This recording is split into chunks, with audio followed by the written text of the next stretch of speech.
Hello, I want to welcome each and every of you to the maiden edition of Team's Reality TV show. I am your host, Pastor Udo. Our vision is to create a new brand of teenagers who can get to understand who they are, who they were created to be by God, and helping them navigate this life easily by His help.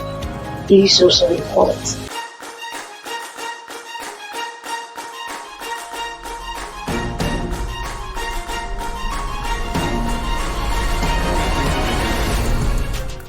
Hello. Welcome back to another wonderful episode of Teens Reality. I'm still going to be wishing every one of you a happy new year.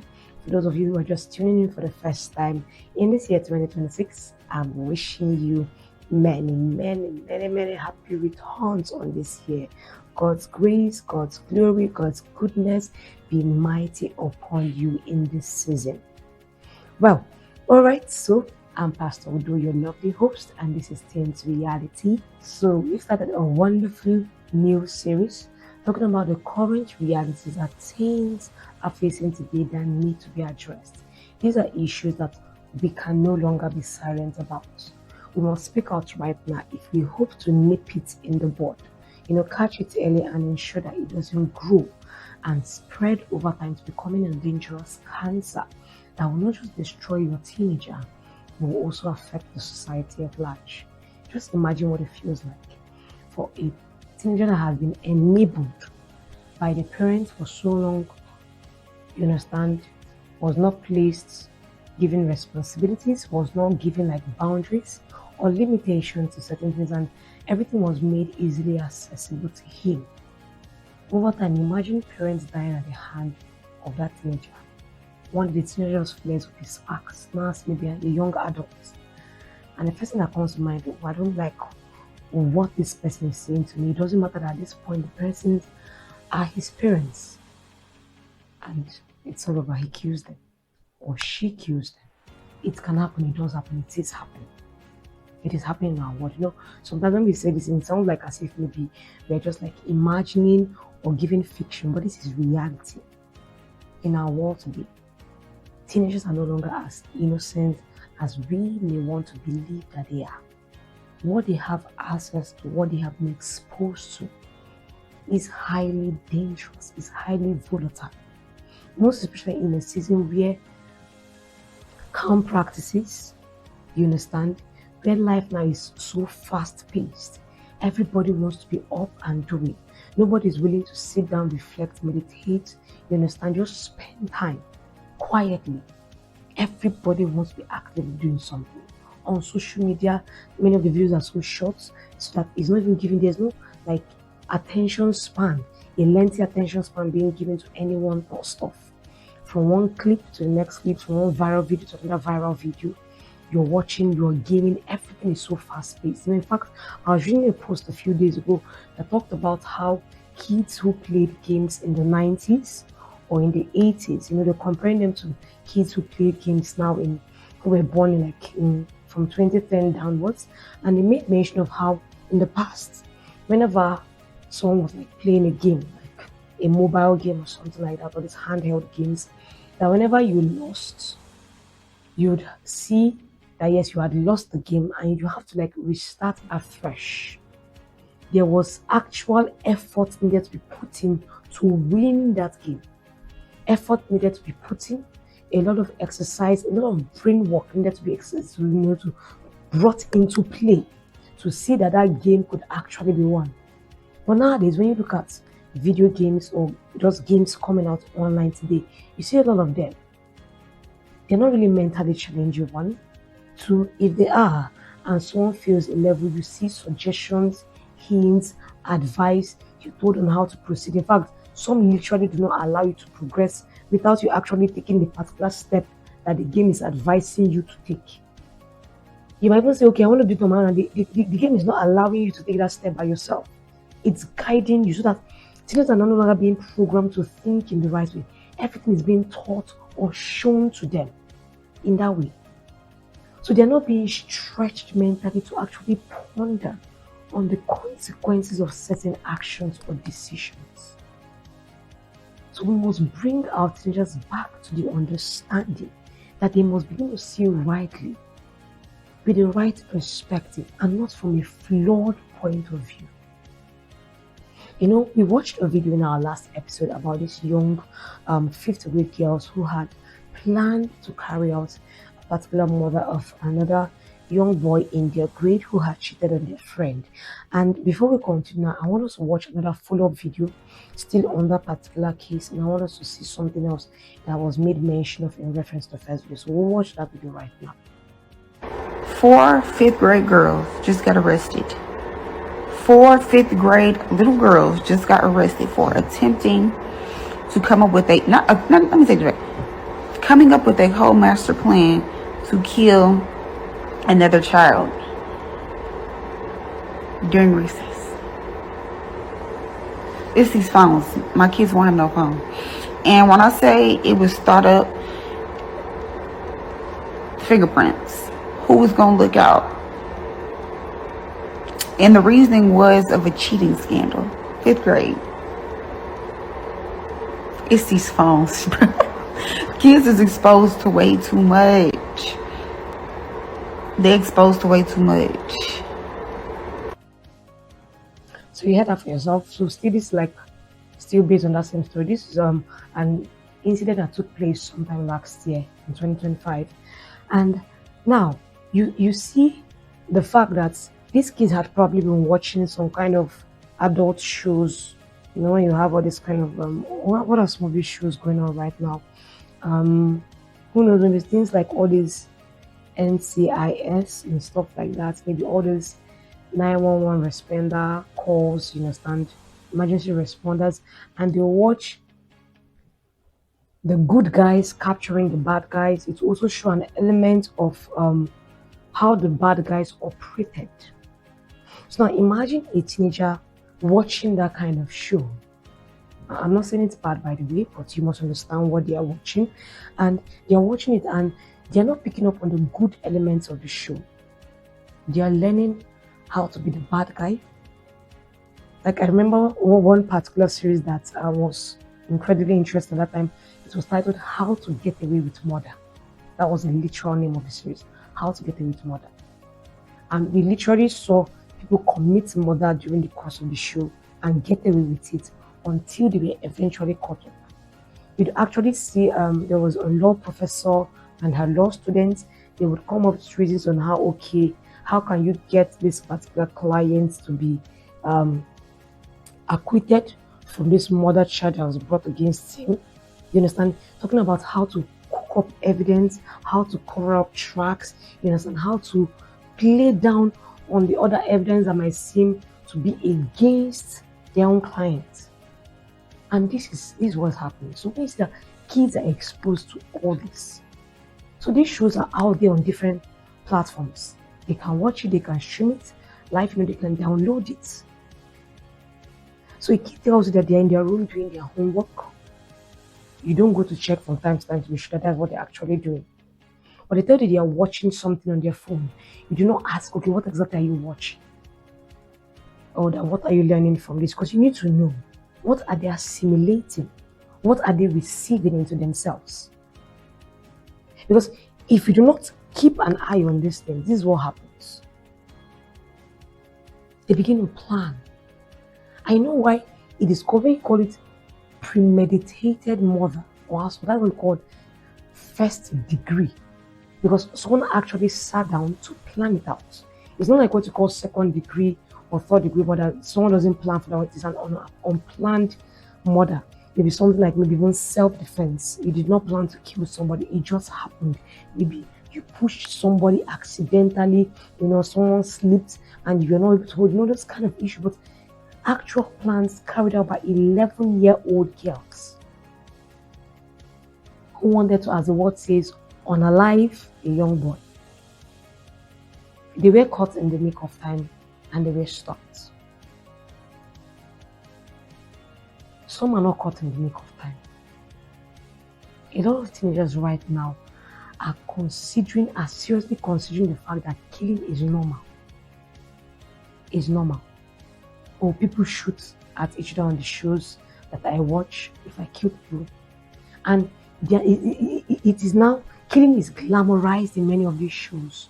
You understand? They kill people, they get away with it, they look cool for doing it, and now these kids are telling themselves, okay, I can do it myself. And God forbid, perhaps they're in a home where the parents have a gun license, so they have access to get a torch or be able to get a firearm or a knife or something like that. And they go haywire. And sometimes just for the fun, just for the thrill of it, I just wanted to know what it felt like. This is what is happening in our world today. It is what is happening. A lot of teenagers have heard what they ought not to have heard. They have watched what they ought not to have watched. And now, the manner in which they are thinking is totally scary. You cannot assume that a teenager who is smiling with you is someone who cannot be plotting to kill you in the next minute. That is as bad as it has gotten right now. Or what we made mention before, that early dating. Because when you have these issues of young boys and girls who have never gotten up to the teenage years already considering dating, it begins to create in them those feelings of jealousy and envy. Because at that age, they don't know how to sustain such a romantic or emotional relationship. The thrill is there and it is gone. So a boy that liked you for like 2 weeks or 3 months, he doesn't like you again, they move on. That is how the attention span is right now for such relationships. So in fact, from my own personal point of view, I advise you, if your teenage daughter or son comes to you and they're like, okay, they seem to have a crush on someone. I'm not saying that they cannot have a crush. The question is, what do they do with that crush that they have? How do you deal with it? Because I want to encourage your kids to be able to come to you when they feel they don't have this kind of feelings for their fellow classmates. That this is not something that they should desire to pursue at this particular stage of their lives. That they should wait. There is beauty when something of this magnitude is waited for and then embraced at the right time with the right person in the right place. When it is rushed, when it is done beforehand, tragedy can occur. In one of our previous videos, we watched how a 13-year-old girl sneaked out of her home, eschewing the curfew her mother had set, and went out driving with a 16-year-old boy. They were involved in an accident, and the young girl, 13 years old, she died on the spot. The young boy that survived, though with like severe injuries, he survived. And is currently going to be facing charges. For number one, taking out such a young girl who was supposed to be at home at the early hours of the morning. So sometimes as teenagers, I want you to understand this. When your parents set curfews, when they tell you some kids are not necessary for you, they observe some kind of kids hungry around and they tell you point blank, no, you cannot have this fellow in your life. Don't be quick to react or be offended. Ask your parents, oh, why are you saying this? Is there something that you're seeing I'm not getting? Please explain to me. That just be respectful as they think. Don't just flare up and think your parents don't understand. Remember, no parent is perfect, and if you're expecting your parents to be perfect, you're going to be setting up yourself for disappointment. They are learning as they go along. The most important thing you must be thankful is this: if they are responsible, and you see parents who are willing to be involved, they care about you, they ask how your day went, they want to know what is going on in your life, be thankful for such parents. I don't think that they are a bother. Because many of those parents you see, you feel are not being pressured by parents, are the ones who turn out to do this nonsense you see we just watched. Going ahead to premeditate and plan to kill another young child. Because we're going to be watching another video, because we'll go for a short break, and when we come back, we'll watch another video where this went beyond planning an attack. This young boy actually carried it out. He carried out. Can you imagine what it feels for a young child to not just have killed another random child? He killed his own sibling, his own sister. When we come back from this short break, we'll continue by watching the video and exploring more of what it has to say to us. But remember, this is Teens Reality. Please share with us what is happening in your local cities, in your towns, in your personal life that is challenging, and you just feel like, okay, you cannot keep this in any longer. You want to have some insight on how to deal with it. Feel free to reach out to us using the number +234 813 929 or send an email to teensreality@lifechangerstouch.org. Do stay tuned, we'll be back shortly.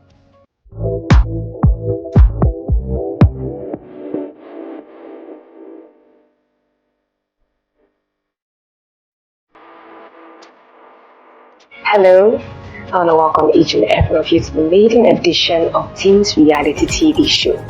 I am your host, Pastor Udo. Our vision is to create a new brand of teenagers who can get to understand who they are, who they were created to be by God, and helping them navigate this life easily by His help. It is so important. Welcome back from that quick break. Thank you for staying tuned. This is your Life Changers TV channel on YouTube. Don't forget to subscribe, like, and follow for more of this wonderful content on our show, Teens Reality. Alright, so now we made mention of the fact that we're going to be looking at another video of where this went further than just a plan to kill that was stopped in his track. This actually happened. You see the story of a young boy who killed his young sister, and the manner in which he killed her was so gruesome. Just watch the video. A 10-year-old boy put his 2-year-old sister inside a microwave and turned it on. By the time his father realized something was wrong, the little girl, Danny, was already dead. Horrified and desperate, the father immediately called 911. Even after the police arrested the boy, named Dallas, he still didn't seem to grasp the seriousness of his actions. He even thought that since he was a kid, he'd easily be forgiven. When the police asked him why he did it, Dallas explained that ever since his sister was born, she'd taken all of their parents' love and attention. This wasn't the first time he'd tried to hurt her. Earlier, he'd attempted to suffocate her by covering her face with a jacket. Luckily, their mother noticed in time, punished him severely, and prevented a tragedy. But his resentment toward his sister had already taken root. He was convinced she'd taken everything he had. So when his mother wasn't looking, Dallas put Danny in the microwave and turned it on. By the time his father smelled the burning, it was already too late. During the trial, Danny's mother broke down in tears. Because Dallas was under 15, he couldn't face a harsher sentence. In the end, the judge sentenced him to 10 years in custodial detention and 1 year of probation. Do you think minors who commit such serious crimes should be tried as adults? Alright, the previous case were 11-year-old girls, and now this is a 10-year-old boy. I made mention of the fact that it's starting early. Many of them don't get their teenagers before they begin to commit such heinous crimes. Letting you know that we can no longer afford to be silent about these current issues facing us. We must address it. So imagine this young boy now. According to him, he felt like this new child, his new sister that was born, was competing with him for his parents' affection. And his rationalization: if she's no longer there, parents will have to focus only on me. I'm not going to assume what kind of parenting style was going on in that home, or what manner of relationship he probably had with his parents that brought him to the point where he did not feel comfortable enough to welcome another member or sibling into the family. But look at it. 10-year-old boy literally roasted his 2-year-old sister alive. Because what happened was that day, they did not just lose one child, they lost both, because now he's sentenced to 10 years in custodial prison. 10 years. Imagine growing up from the age of 10 to 20 behind bars. Behind bars. I don't know when of you are parents right now who are watching this, who probably have teenagers who right now are in juvenile prison. Some have already spent some time there and still going to spend maybe more years. And you're asking yourself, how could I have avoided this? What could I have done better to ensure that my child did not make that drastic decision to commit a crime that would put him or her behind bars forever? You know what you can do differently as a parent, or even as a teenager who is watching this? You can take out time right now and just stop. When I mean stop, that obsessive compulsion to watch a lot of shows, to spend a lot of time with friends all the time, especially toxic friends. Friends who are all about making you say and do things that are wicked, that are terrible. It is time to cut off completely from them. It is time to take a break from them. It is time as a parent to begin to monitor what your child is watching, what they are listening to. Because for those of you who are watching now, I'm going to give you an advice. I've made mention of when we're doing the series about parental supervision, you understand, parental supervision, about how family bonding time is important.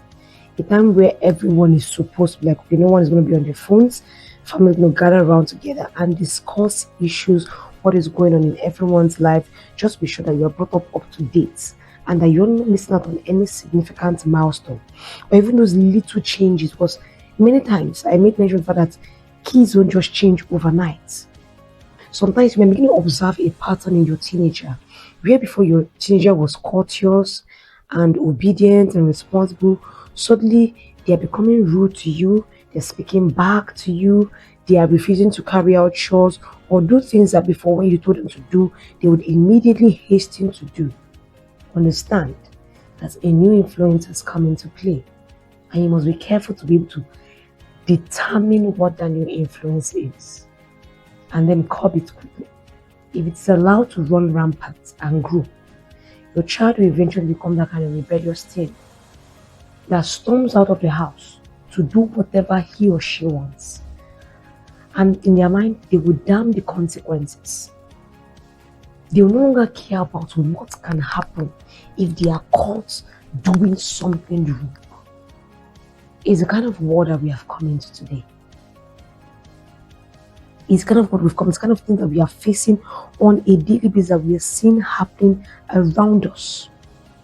You understand? You can imagine that kind of reality.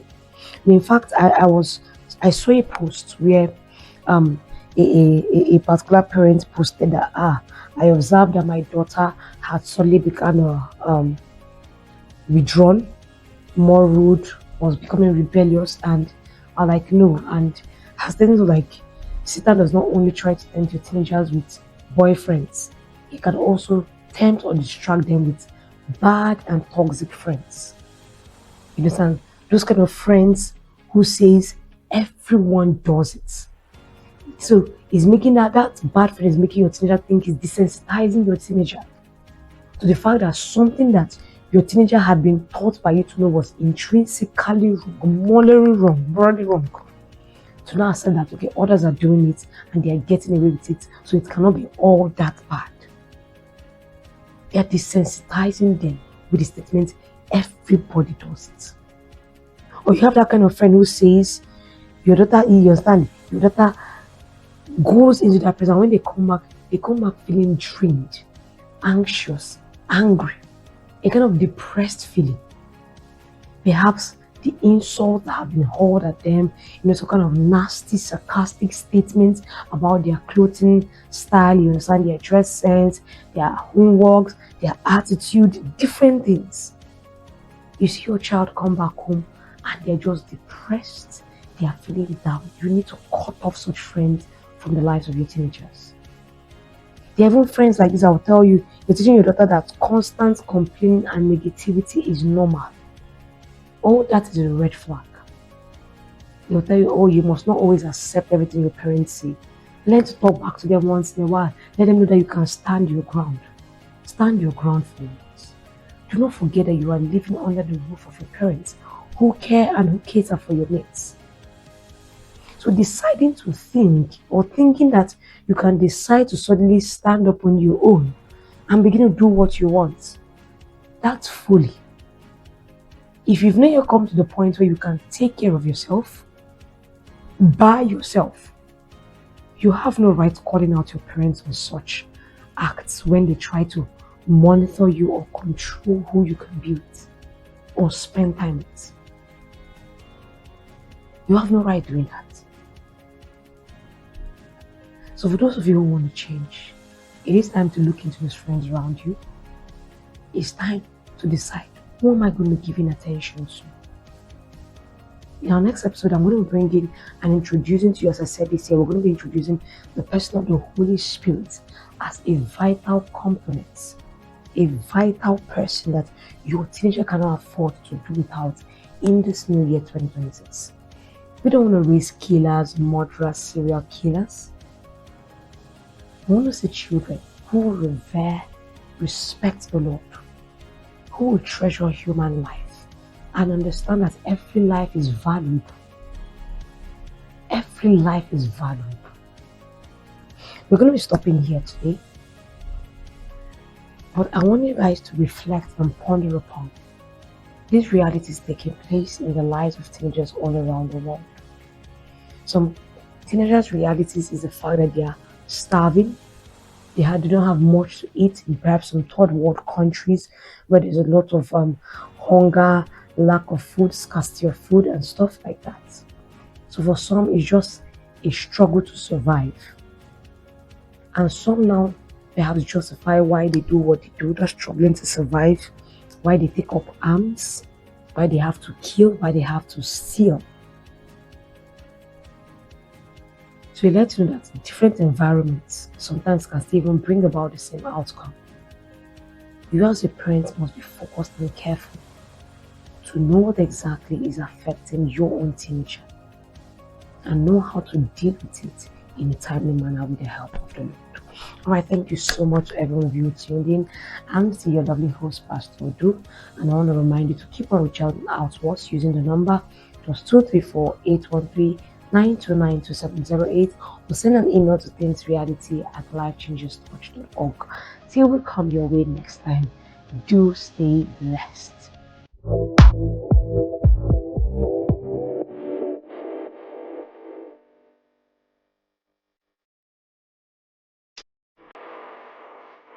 Hello, I want to welcome each and every of you to the maiden edition of Teens Reality TV show.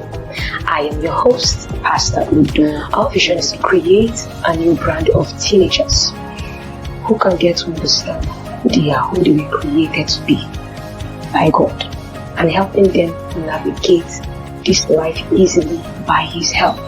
It is so important.